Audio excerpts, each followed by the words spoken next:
ताज्या बातम्या विचार नव्हे त्यासाठी सचोटी न्यूज चॅनल बघायलाच हवे। ज्ञान मनोरंजन संस्कार देणारे चॅनल सचोटीला सबस्क्राइब करा, बेल आयकॉनचे बटन दाबा, सोबत शेअर करायला विसरू नका।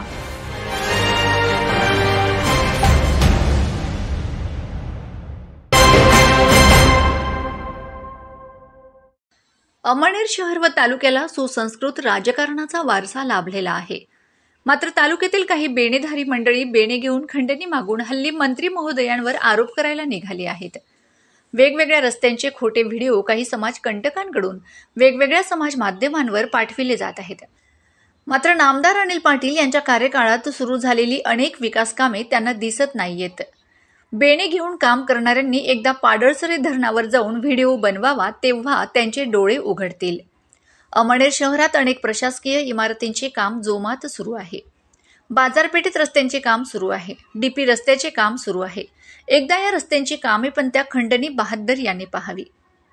या डीपी रस्त्यामुळे शहराच्या विकासाला देखील चालना मिळणार आहे। या रस्त्यासाठी अत्याधुनिक तंत्रज्ञानाचा वापर करण्यात येत आहे। या ठिकाणी उत्कृष्ट दर्जाचे कॉन्क्रीट, सिमेंट, मेटल आणि मजबूतीसाठी आवश्यक असलेले साहित्य वापरले जाणार आहे।